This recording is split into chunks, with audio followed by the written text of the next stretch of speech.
Who could even imagine that the most powerful men on the planet love not only waving their fists around, but also playing chess? And today we're going to take a look at the greatest boxers in history who have been seen playing our favorite game. We'll also pay special attention to the confrontation between Anthony Joshua and Oleksandr Usyk, who also played chess.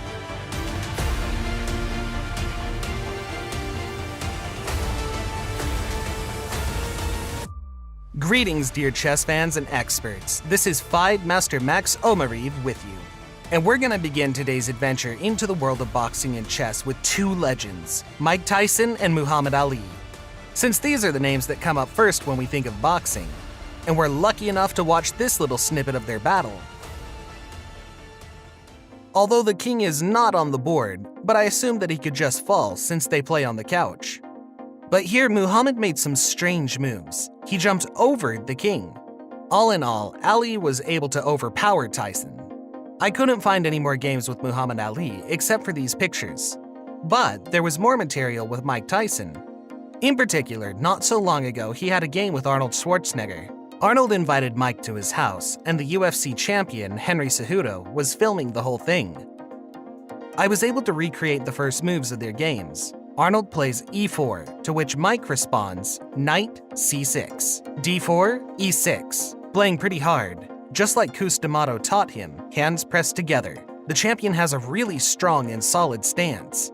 Arnold plays knight c3, sweeping blow, d6, he builds his defense so far, knight to f3, knight to f6, and Arnold decides to fianchetto the bishop. He likes showing off. He plays g3. And here Tyson remembers that he has a powerful uppercut and goes on offense. d5! Basically, that's all we could see on the video, and we can only guess how the game played out later. Judging by the opening, Schwarzenegger understands chess a little better. After all, Arnold even had a game with Kasparov. But, by the way, Tyson also played with Kasparov, but in a rather interesting format. There's an animation series with him, and you can watch the whole episode with Mike Tyson and Garry Kasparov in our Telegram channel using the link in the description. And now we move on to the next boxer who has become a serious problem for Mike Tyson and inflicted an upsetting defeat on him. This is Lennox Lewis. Not really. I try and keep my mind active. I play a lot of chess. Yeah. How often do you play chess? Every day. Really? Yeah. Do you play online? Do you play competitively? I play online. Yeah. It's whoever jumps in the battle. How good are you? Pretty good. Yeah? Yeah, pretty good. And that's what we're gonna check now. Because Lennox named his nickname on chess.com. Inter 2000. Inter 2000? Yeah. What does that mean? It was supposed to be Interpol 2000. Interpol 2000? Yeah. Why? Well, they just like the name Interpol. It sounds official when people when people are playing as Interpol. I think this is the government I'm playing. You know what I mean? Right. Since he revealed himself, let's add him to our friends list. We'll need to wait for approval. And he didn't lie when he said he played every day. Just have a look. The guy's a chess buff, spends a lot of time for the game. He plays with 10-minute time limit. That's impressive. And let me show you one game. I found it interesting from the point of view of assessing Lennox's skills. He said he played really good. This is the exchange variation of the Rue Lopez, just the way Fischer liked to play it. And d4 here! In this case, it's more usual to castle on the king's side, but Lennox is quite an aggressive boxer. He slightly changed the order of moves, but not to say that this is the most accurate decision, because black can already play c5 and save a pawn, to which follows the knight e5. He presses on regardless. Bishop d6, knight c4. Well, it seems off already. Knight f6, not the best move. The knight walks into a fork. The knight captures d6. Lennox plays. He should have forked by playing e5 to win a piece, but he goes knight d6. Here, black should have captured the knight by the pawn, but they play queen d6 and Lennox finds a brilliant solution. e5! He throws a jab. Here we can't move the pawn because then rook e1 will follow and the queen will be lost. The opponent of Lennox Lewis plays queen d5. Lennox takes the knight, knight d2, and knight e4. A powerful move. You can't take the knight because the queen is lost after rook e1, and so the opponent responds with bishop h3 attacking g2. But blunders a massive fork! The knight captures on f6. The opponent is shocked, and after the move, knight takes d5, and he strikes sail. Knockout in the first round is what the champion liked to do in the ring, and now he does the same thing on the chessboard.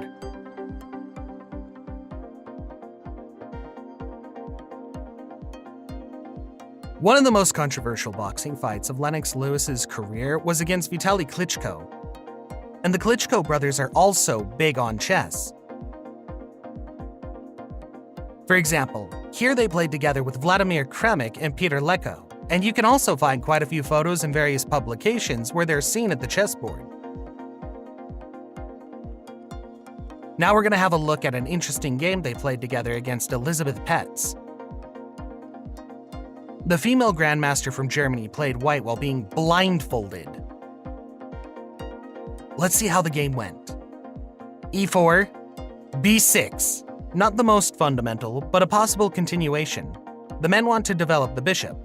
But after d4, it suddenly came to the brothers that the girl doesn't see the board, so they can start bullying a bit, and they play bishop a6. They just want to prevent the castling. They think she won't notice, but she sees everything in her imagination. Bishop takes a6, knight a6. The knight develops.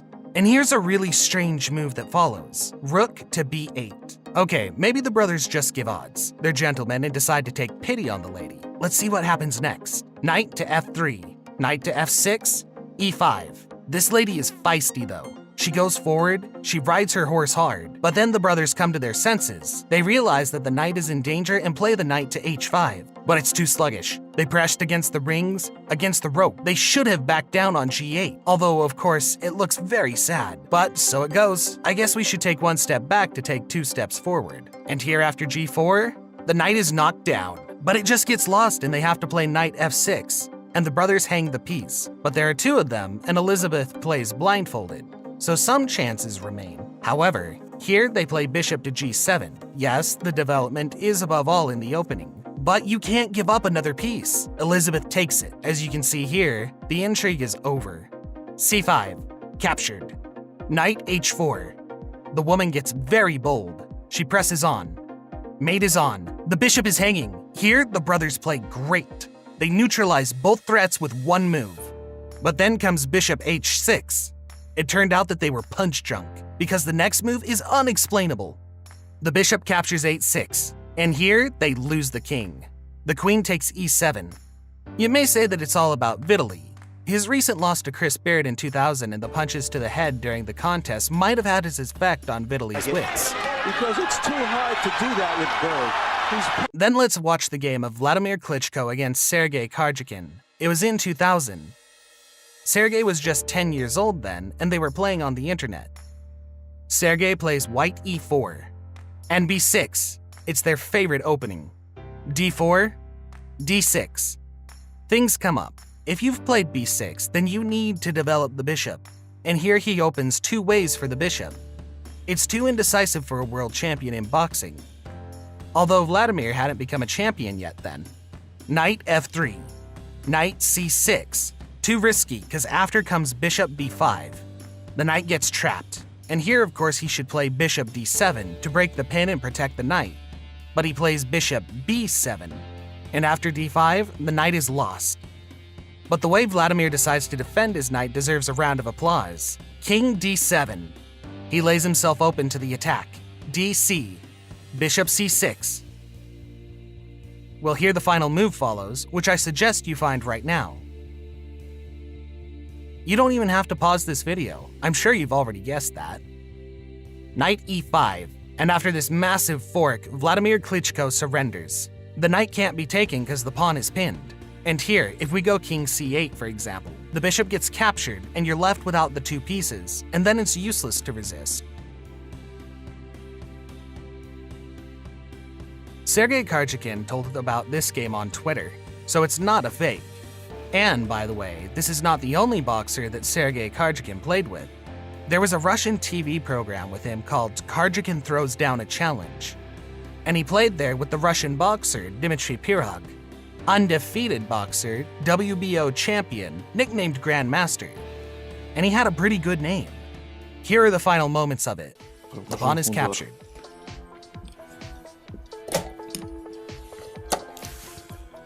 That's it.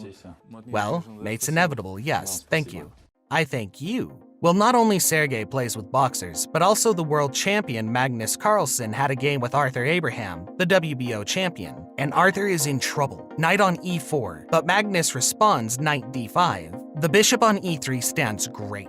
You can tell who controls the ring, who has the lead. The knight is on e3. The bishop hangs on g2, but the queen is holding it up. Well, overall, it is strategically already hopeless. He's just short of a pawn in terms of material, though. Not too bad for a boxer. But he plays b3. What the hell are you doing? f5. How could you play b3? Here after f5 now, it's not clear where to put the knight. Arthur himself understands this. He wants to move the knight to d2, but there's a fork on c2. He wants to go to f2, but there's the bishop. Magnus shows him this. Well, finally, the knight d2. Although there is a fork, but Magnus forgives him and plays f4. He gives him another chance, and the knight comes back to the base. dc. He doesn't want to give up a pawn for nothing, so Arthur takes it. And the knight to d4, Magnus plays. The champ is punch drunk, yeah. He feels that Magnus punches hard. By champion, I meant Arthur Abraham, of course, because Magnus has all bases covered. And after rook c1, he also gives up the queen. There was a fork, but it was definitely better to give up the rook, and here also the bishop gets taken. Arthur offers a draw. Now it's time for our main course, Anthony Joshua versus Oleksandr Usyk. First, let's see how AJ plays chess. Anthony played with the head of boxing at Sky Sports, Adam Smith. I will mainly comment on the game and add my thoughts along the way. Good luck. Good luck, Adam. Looking forward to this. I'm looking forward to this It's been a long as time well. coming. It's been too long. We've been talking about this a while, haven't we? Yeah, I'm Let's a do bit it. mentally fatigued today. Oh, the excuses are coming in already. What got you into it? What got me into chess? Just a lot of the friends play chess, really. So that got me into it, looking at other people doing it. You're only a product of your environment, I'd say. Interesting move. Because I remember when we did a promo at Sky. Oh, hello. I can see. It looks We like did the a promo at Nimzo Sky, Indian and you were like, defense, "Oh, I'd like but to the play queen this." on f6 is absolutely out of place. So Is it Anthony keep really it wants calm, to or knock you out just his wanna win? opponent. But man, you shouldn't bring the queen out so early in the game. I want to win. I'm competitive. I'll be honest with you, right? Chess taught me a valuable lesson. I would say,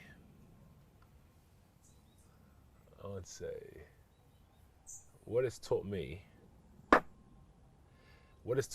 is I took so many losses on chess. Hang on a minute. Where's that come from? It's a good question, because the queen should not have stuck its neck out at the beginning of the game. This is ridiculous. Okay. I'm just checking.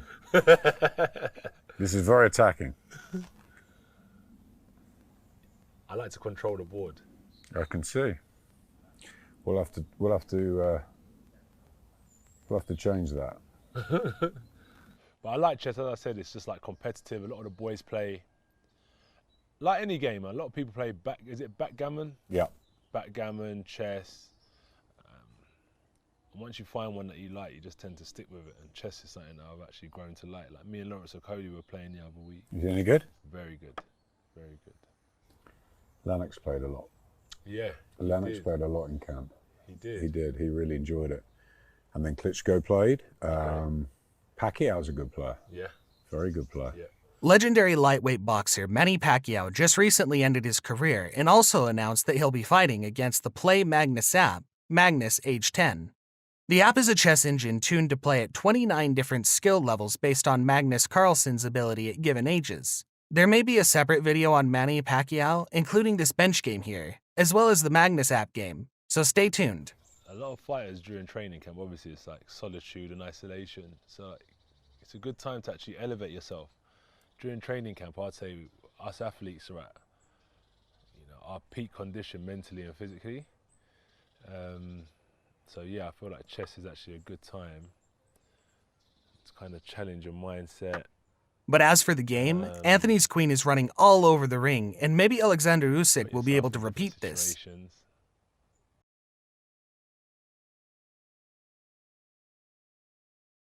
It's a tactical game. And when you play good chess players, as I said, I've taken so many losses in my life on chess that I had to improve. And that's what it taught me in life, is like, you should never give up. Because I've played a lot of people that are better than me. And I took so many beatings on this board. On this board? On this board, I've taken so many beatings. I've taken so many losses. And it could have been one of those things where it's like, oh, you know what, chess ain't for me. But I've grown to kind of stay committed to the cause. And during that, I have gotten pretty good, I'd say. Man, you should seriously take at least one chess class. You've been playing queen for half the game already. Don't intimidate me. There's nothing. You can't intimidate me on this board. I'm going to force the game. Okay. So we're just warming up. Bring it on. Just warming up at the minute.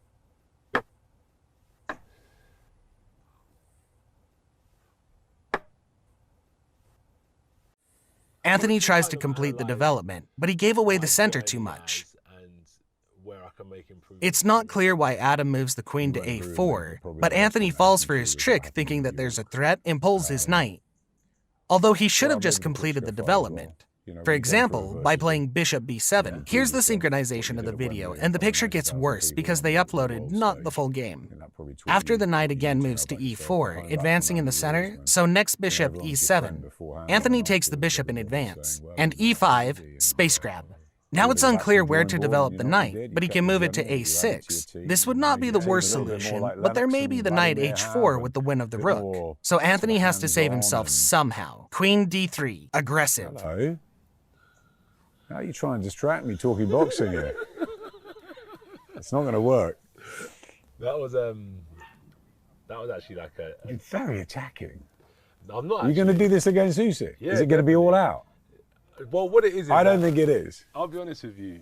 In my opinion, a good boxer is a good boxer, but you have to be... And here the knight e1 wins by attacking the queen and capturing the rook. But Adam Smith doesn't notice it and plays d5, rushing forward. Then Anthony goes c6, trying to get rid of the pawn. But here's d6 and b5. Anthony just blunders the knight. Ah, the first piece has been taken.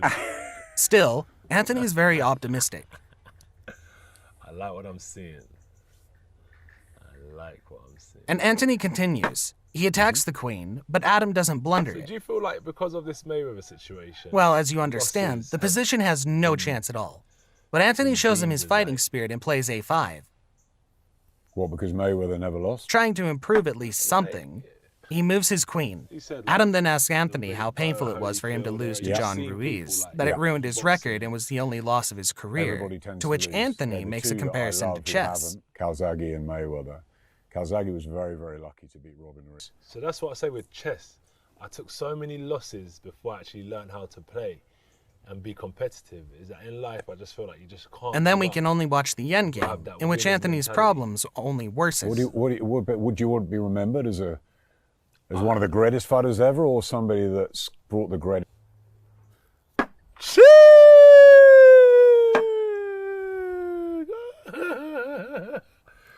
Okay, I see. You have come for war. Okay, well, Adam, it has been... Where did you go? Sorry? You went here, didn't you? All night, yeah. Okay. You're going to have to beat me before I beat you. It's now the final race. I hardly managed to recreate the further part of the game. As you can see, some nonsense started here. Adam lost the queen. That's the only way I was able to recreate it or to interpret it. So it has nothing to do with chess. The guys are already thinking about the fight. And here, Anthony blunders the queen, but White has no queen as well. Okay. So I don't think there's any need to comment. All right. What do I do with these? Now you have woken up the beast. Oh, yeah. Honestly, it's been a long week of training. I don't want to talk about it, but it's just been a... Oh! But let me tell you something, what I've learned. You done? No. Okay. What I've learned, stay on course. I think everything is clear about the positions. Black simply lacks a full set of pieces, and then we see such an endgame. And let's see how Adam mates the lone king with the queen and the rook. The last pawn is left. Well, it's about to drop. He takes the pawn. Anthony thinks it's a checkmate, but no. There's some squares left. Yeah. Check. Checkmate. That's it. Sorry, I've got too many pieces. Great game, though. Good, eh? Yeah, you're good. Let's play a game. We will. Properly. Yeah, when I'm like... Without this, yeah. yeah. You know, I'm a man that doesn't like to make excuses. No. When we play... As for Oleksandr Usyk, there's a video of his game with Terence Crawford, the undisputed welterweight champion. But as Oleksandr later admitted, it was a staged game. He doesn't know the first thing about chess. But that chess set was his gift for Terence, so this story is not that sad. Joshua's allowing him to get too close. You can't allow him to get that close. I think it's no coincidence that so many boxers are into chess, and there's even such a sport as chess boxing, where they try to combine these, as it seems, absolutely incompatible kinds of sport. But developed intellect will help you in any case, so play chess, and I thank you for your attention. Hit the like if you enjoyed this video. Tell me in comments what sports you would like to see more chess games from. Subscribe to the channel and press the bell button. That way you won't miss any of the future videos. I prepared a lot of interesting chess content for you guys, so stay tuned and I'll see you soon.